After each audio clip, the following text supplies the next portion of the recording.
정부가 코로나19 백신 확보를 위해서 미국과 백신 스와프를 추진하고 있습니다. 네, 오늘 사흘째 접어든 국회 대정부 질문 상황도 짚어보도록 하겠습니다. 김성환 시사평론가, 이상일 전 의원과 함께 정치권 이슈들 알아봅니다. 두 분 어서 오십시오. 안녕하십니까. 안녕하세요. 예. 어제 국회 외통위에서 정의용 외교부 장관이 미국과 백신 스와프를 진행 중이냐 이렇게 말했더니 이렇게 언급했습니다. 미국 측과 상당히 진지하게 협의를 하고 있다 이렇게 말했는데 이후에 중수본이 국민께 알려드릴 성과가 나오지는 않았다. 협상에 진전이 있으면 그때 설명하겠다. 이런 얘기가 나오니까 과연 이게 가능성이 있는 내용일까에 대한 물음표를 던지는 분도 계세요. 어떻게 보셨어요? 현재로서는 좀 상상력에 가깝다 이렇게 생각이 드는데요. 네. 물론 협의는 할 수 있지만 아직까지 확정된 사안은 아니기 때문에 좀 신중하게 접근할 필요가 있다고 생각합니다. 예. 증권가에서는 모더나에서 자회사를 국내에 설치하고 자회사에서 백신을 생산하는 방안을 검토 중이다. 이런 얘기까지 지금 나오고 있는 상황이어서요. 전혀 불가능한 얘기는 아닌 것 같다는 생각이 듭니다. 예. 근데 미국 내 상황이 호전이 된다고 하는 전제가 아마 있어야 될 거예요. 근데 아직까지는 거기까지 간 상황은 아니라고 생각이 되거든요. 근데 미국 내에서도 이제는 어느 정도 백신을 확보했다고 하는 얘기가 물론 부스터샷이라고 해서 3차 접종 얘기가 나오고 있기는 하지만 이 정도면 되지 않겠느냐 이런 얘기가 나오고 있다 그래요. 예. 그러니까 지금 이제 백신 원료 물질을 외부로 수출하지 못하도록 지금 통제하고 있는 상황인데 그게 조금만 풀린다고 하면은 국내 백신 수급 상황이 현재보다는 훨씬 더 좋을 가능성이 있거든요. 예. 더군다나 다음 달에 한미 정상회담이 있는 상황이기 때문에 예. 이게 무슨 안보 문제나 이런 거랑 이른바 딜을 해서 주고받는 그런 차원의 문제로 접근하기보다는 그러니까 미국이 세계 리더 국가로서 책임성을 좀 강화하는 차원에서라도 그런 모습을 보여줄 필요가 있다고 생각이 되거든요. 네. 근데 이거는 단순히 그냥 백신에 관한 문제뿐만 아니라 기후변화에 대응하는 문제라든가 좀 전 세계 어떤 미국의 안보 차원의 문제라든가 이런 것들에서도 미국이 조금 더 전 세계 리더 국가로서의 면모를 보여줘야 다른 국가들이 거기에 동참하는 모습을 보일 거거든요. 근데 지금처럼 각자 도생의 모습을 보인다고 하면 세계 시민의식이라고 하는 게 무의미해지는 거잖아요. 네. 그럼 뭐하러 기후변화에 각자 다 공동 대응하겠습니까? 그냥 각자 도생하고 말지. 그러니까 그런 측면에 있어서도 결코 바람직하지 않다고 생각합니다.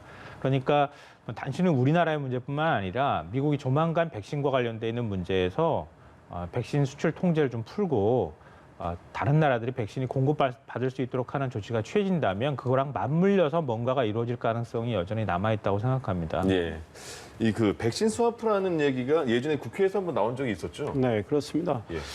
작년 12월에 국민의힘의 박진 의원이 제일 먼저 이 문제를 제기를 했어요. 그리고 정의용 외교부 장관 2월 인사청문회 때 굉장히 좀 부정적으로 이야기를 했죠. 고려하지 않고 있다. 그다음에 산업통상자원부도 백신 수합 고려하지 않고 있다는 입장을 밝혔는데 예.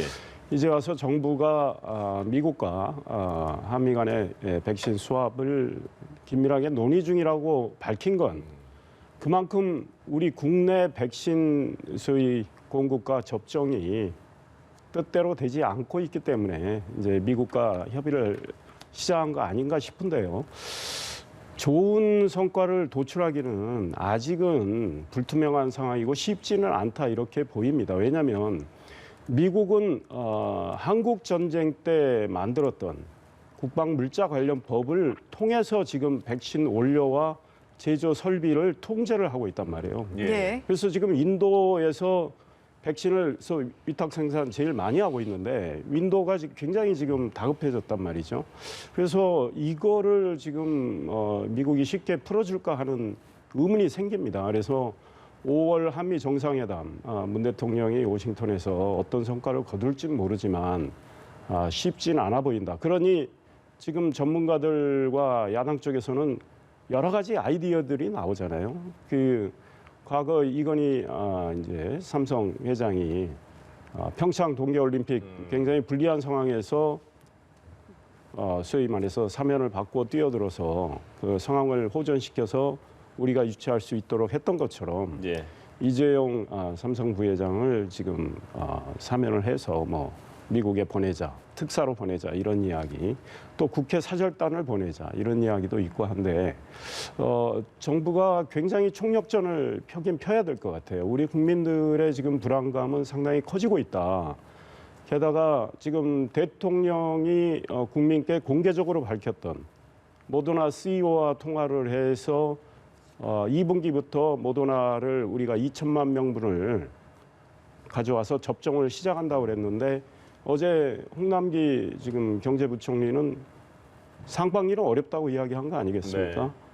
그다음에 이제 아스트라제네카나 얀센이나 이 백신에 대해서는 부작용에 대한 걱정이 지금 커지고 있는 상황이기 때문에 백신 총력전을 펴야 된다. 그렇다면 오늘 한 언론도 이야기를 했지만 한국이 강국인 반도체, 이건 미국이 지금 반도체는 안보에 아주 굉장히 중요한 네. 핵심 소위 말해서 제품으로 생각을 하고 반도체에 대해서 굉장히 관심을 기울이고 있기 때문에 예. 우리 반도체와 관련해서 미국에 삼성이 지금 20조 원의 투자를 지금 검토를 하고 있는데 결정은 안 된 상황이고 네.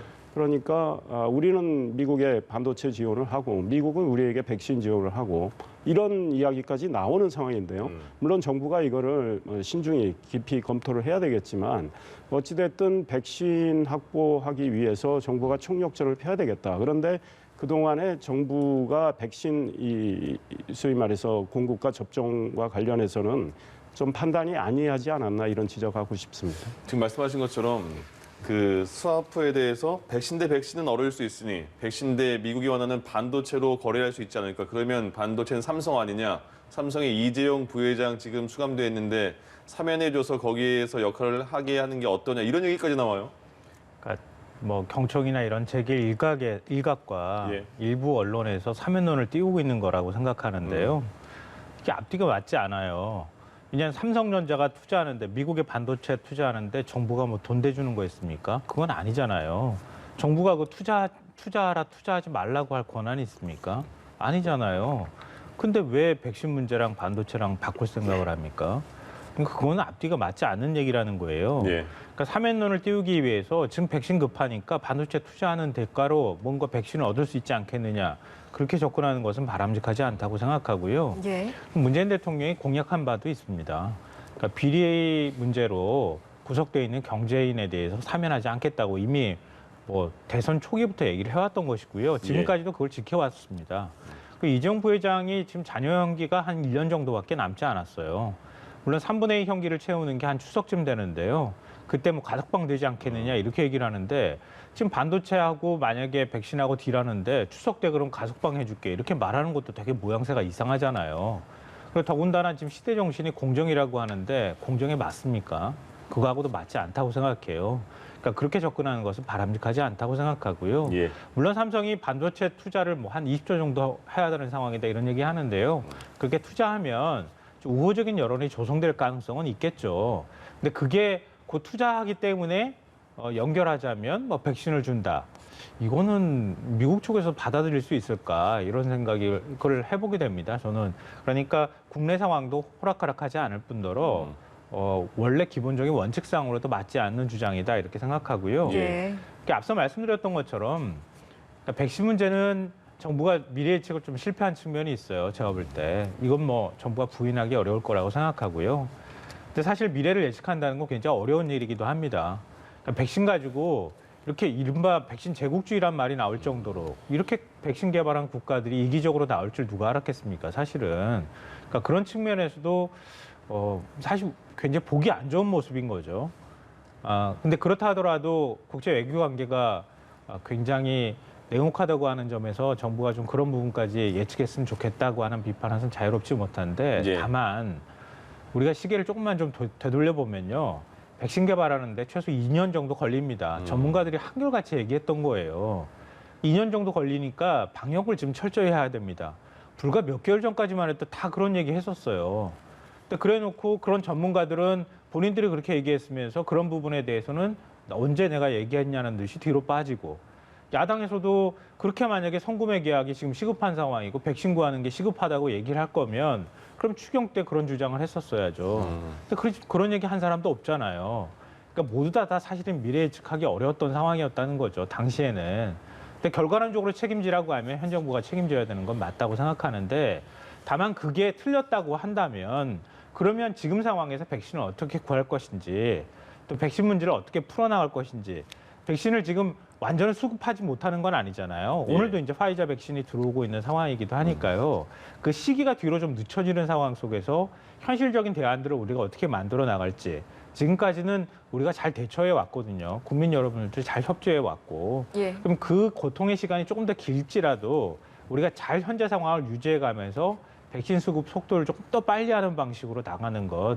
이런 앞에 있는 문제들을 해결해 가야지 자꾸 정치적 쟁점화 시키거나 뭔가 백신에 대한 불안감을 조장하거나 이렇게 하는 것은 좀 바람직하지 않다고 생각합니다. 예. 예. 요거 하나만 소개해 드릴게요. 그 스웨덴의 환경운동가 툰베리가 있잖아요. 툰베리가 이런 말을 했습니다. 백신 불평등이라는 비극을 해결하기 위해서 국제사회가 더 많이 일을 해야 한다. 백신은 가장 취약한 사람들을 먼저 도와야 한다. 이렇게 말하면서 백신 국제 프로젝트 코백스 있잖아요. 코백스에 1억 원 정도를 이렇게 기부를 했더라고요. 시사하는 바가 있는 것 같아서 전해드렸습니다. 예. 대정부 질문에서 사실 백신뿐만이 아니라 부동산 문제도 집중적으로 거론이 됐는데 그중에서도 특히 종부세와 관련해서 이전과는 조금은 달라진 기조를 느낄 수 있었던 것 같아요. 이번에 민심이 부동산과 관련해서 분노한 민심이 표출된 것이다. 이렇게 많은 지적과 분석이 나오지 않습니까? 예. 정부 여당에서 그걸 부인하기는 어려운 상황이라고 아마 받아들이고 있는 것 같고요.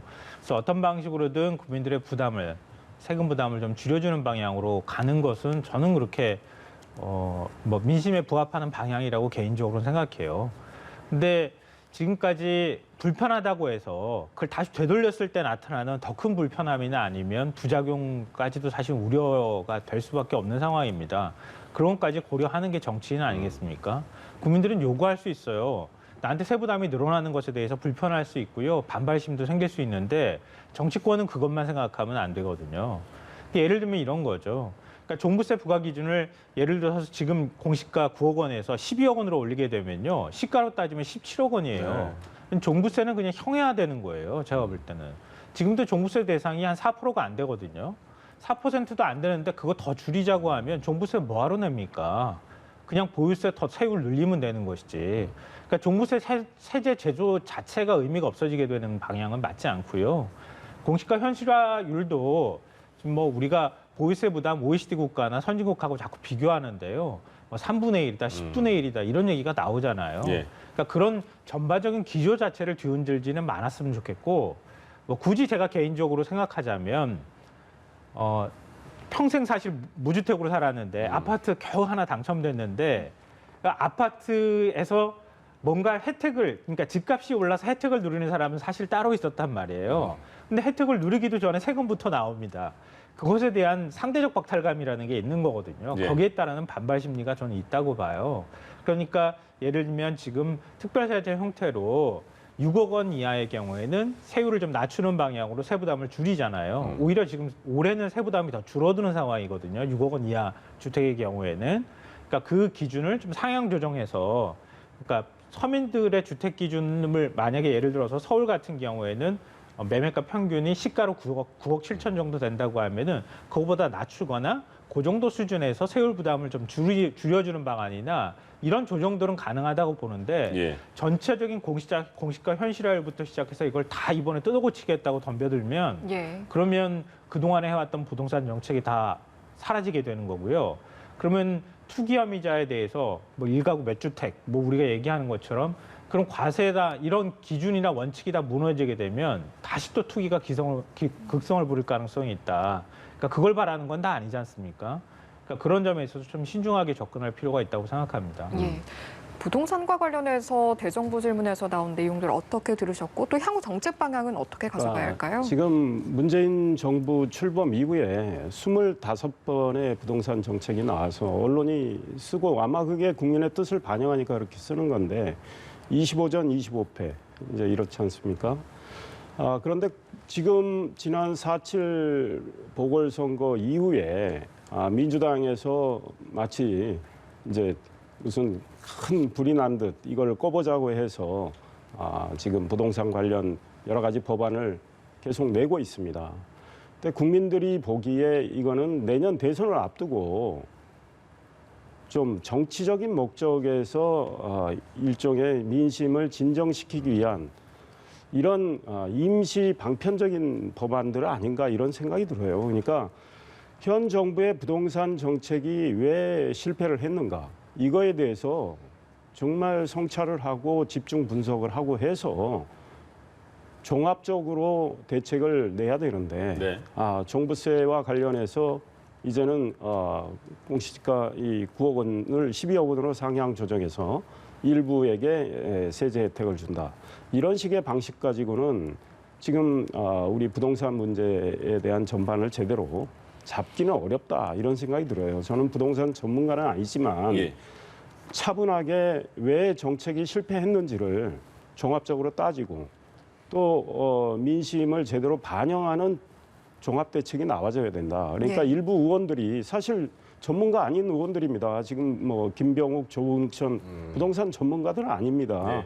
이런 분들이 내는 법안은 일종의 지금 민심의 기류가 심각하니까 이런 기류에 약간의 편승을 해서 법안을 내고 본인의 이름도 좀 알리고 그리고 아마 내년 대선에 본인은 민주당에 좀 보탬이 될 거라고 생각해서 저렇게 하는 건데 당 차원에서 정부와 청와대와 집중적으로 이야기를 하고 야당의 의견 반영하고 전문가들의 뜻을 수용을 해가지고 제대로 된 대책을 만들어야지 일시적인 땜질용 법안들을 내면 안 된다 이런 생각입니다. 그럼 이거 짧게만 다시 여쭙게요. 그 지금 종부세 기준 상향하는 게 민심을 진정시키기 위한 방안인 것 같다고 말씀하셨는데 지금 민심을 진정시키기 위한 방안이 아니고 예.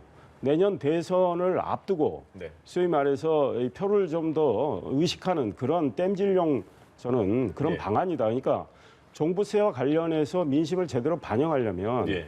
이 종부세뿐 아니고 기존에 소위 말해서 재산세 이런 소위 말해서 세금 체계를 어떻게 가져갈 건지를 네네. 제대로 따져보고 해야 되겠다 이런 생각이에요. 물론 저는 이 9억 원이라는 기준이 정말 10년이 넘은 기준입니다. 네. 그리고 서울 지금 아파트값 평균이 10억 원이 넘었어요. 그러니까 그 기준은 맞지 않는다고 봐요. 근데 그 기준을 올린다고 해서 과연 그 부동산 이 소위 말해서 이 폭등세, 전월세 난이 이게 진정이 되겠는가 이런 생각이 들어요. 그러니까 종부세뿐 아니고 소위 말해서 재산세, 거래세 모든 거를 다 따져보고 그다음에 공급 대책을 또 따져봐야 되겠죠. 근데 공급은 지금 정부가 하겠다는 입장은 LH 중심의 소위 말해서 공공주도 공급이잖아요. 네. 예. 그런데 이제 와서 선거 후에 민주당 일각에서 이거는 민간도 공급할 수 있게 하겠다. 이제 이렇게 이야기하는 거. 이런 것들을 다 제대로 따져서 저는 민간 공급이 상당히 들어가야 된다고 봐요. 그러니까 그 비중에 대해서는 뭐 제가 전문가가 아니라 이야기할 예. 바는 아니지만 이 종합 대책을 내놓아야지 아주 단편적인 땜질용 대책은 안 된다 이런 지적하고 싶어요. 알겠습니다. 네, 이 말씀만 좀 덧붙이고 싶은데요. 부동산 정책의 제일 1순위는 무주택자를 기준으로 해서 사고해야 된다. 이 원칙이 흔들리면 안 된다고 하는 것이고요. 집값을 또 흔들면 안 됩니다. 일종의 지금 부동산 심리가 겨우 좀 안정이 좀 됐다고 보이거든요. 오늘 이제 기재부에서 3기 신도시 청약 규모라든가 이거 발표한다고 얘기를 하고 있잖아요. 그러니까 겨우 부동산 심리가 안정이 됐는데 재건축으로 지금 다시 또 민간 주도의 재건축을 하겠다고 하니까 집값이 들썩들썩 하고 있는 상황이란 말이에요. 그러니까 이런 방식으로 접근하는 것은 바람직하지 않다. 규제 푼다고 얘기하지만 규제 풀어서 대안이 뭐가 있습니까? 그건 아니라는 거예요. 그럼 겨우 지금 말씀하신 것처럼 25차례나 부동산 안정책을 내놓고 집값을 어느 정도 지금 안정시켰다고 하면 일단 그 기조를 흔들지 않은 상태에서 집을 추가로 공급하고 그걸로 인해서 집값이 조금 떨어지든 아니면은 더 하향 기조로 안정이 되든 이런 방식들을 선택하는 게 현재로서 맞다. 이 기조를 자칫 잘못 흔들 경우에는 또 다른 또 폭증이 일어날 가능성이 있다고 하는 점을 좀 유념해야 될 거라고 생각하고요. 예. 그거랑 같이 맞물려서 세제 문제가 지금 얽혀 있는 상황이잖아요. 결국 문재인 정부 초기에 처음부터 사실 이런 정책으로 접근했어야 할 필요가 있는데 종부세 강화 문제라든가 다주택자에게 중과한다거나 이렇게 하는 것을 머뭇머뭇하다가 중간에 집값이 오르는 상황에서 했기 때문에 오히려 부작용이 더 커진 측면이 있는데 지금 어느 정도 조금 안정된 상황에서 또 다시 건드려서 집값 문제라든가 이런 걸 다시 또 뭔가 다시 집을 내가 굳이 사가지고 보유해서 집의 어떤 투기 대상이나 아니면 집값을 통해서 돈을 벌겠다 이런 식으로 접근하는 바람을 불게 만들면 진짜 오히려 더 극폭풍이 커질 수 있다고 생각합니다. 네. 제가 간단히 좀 말씀드리면 네. 문재인 정부 초기의 집값이 그러니까 박근혜 정부 말기의 집값이 50이었다면 문재인 정부의 정책 실패로 소위 말해서 규제만 통해서 소위 수요만 잡겠다고 하고 공급을 하지 않아가지고 집값이 100이 된 겁니다. 그다음에 100이 된 상황에서 이제 105쯤 됐다. 그걸 안정이라고 말하는 건 우리 국민들이 그 누가 동의할까요? 지금 집값 폭등으로 인해서 집 없는 분들은 엄청난 상실감과 좌절감을 가지고 있고 우리 청년들 지금 어떻게 반응하는지 알고 있잖아요. 그다음에 전월세값 얼마나 폭등했습니까? 그러니까 공급 제대로 하지 않고 수요로 규제를 통해서 틀어막기만 했던 정책들이 실패한 겁니다. 그래서 이제 와서 이제 대출 규제도 푼다. 또 민간 공급도 허용한다. 이런 이야기가 나오는데 어찌됐든 25번의 정책이 다 실패했다는 그런 판단 아래 정말 종합 대책을 내놓길 바랍니다. 예. 네. 부동산 얘기하니까 딴 얘기 못할 뻔했습니다. 네. 예. 민주당 당대표 후보 3명의 어떤 일정도 한번 살펴보도록 하겠습니다. 어제 3명 모두 광주와 전주를 방문했고 합동연설회에서 각자 목소리를 냈는데 어떤 후보가 호남의 표심을 잡았을까요? 글쎄요, 아직 뭐 결과가 안 나온 상황이라서 뭐 송영길 후보의 경우에는 당대표 도전을 여러 차례 하는 상황이잖아요. 네. 그러니까 그동안에 닦아놓은 조직세가 좀 있을 거라고 생각이 돼요. 더군다나 이제 호남 출신이기도 하고요. 그리고 또 권리당원 비율이 40%이기 때문에 권리당원 투표가 굉장히 중요한데 예. 호남 지역의 권리당원들이 적지 않고 또 호남 출신의 서울 수도권 지역에도 더 영향을 미칠 수가 있잖아요. 근데 그런 측면에서 뭔가 그 소구하는 차원에서 호남 지역을 방문하고 있는 것 아닐까 이렇게 생각이 되는데요. 예. 근데 글쎄요, 뭐 그 이전에 지금 이제 국민의힘도 역시 마찬가지고 민주당도 비슷한 상황에 처해 있다고 생각하는데요. 그러니까 당원들만 보고 당대표가 되겠다고 하는 데서는 좀 탈피할 필요가 있다 이렇게 예. 생각이 돼요. 그러니까 문재인 정부에 대한 평가를 하겠다고 하는 심리, 심판하겠다고 하는 심리가 이번 4.7 재보궐선거에서 확인이 된 거 아닙니까? 예. 그러면 당을 중심을 좀 잡고 움직이면서 좀 당의 확장성을 고려해서 뭔가 정책들을 내놓을 수 있는 당대표가 누구인지 예. 그리고 상대적으로 뭐 친노다 뭐 아니면 비노다 이런 접근법보다는 누가 되는 것이 가장 공정하게 태선 관리를 할 수 있는 것인지 이런 거에 대한 신중한 판단이 있으리라고 보고요. 그런 네. 식의 판단이 또 이루어져야 한다고 생각합니다. 예. 지금까지 김성환 시사평론가 이상일 전 의원과 함께했습니다. 두 분 고맙습니다. 고맙습니다. 예.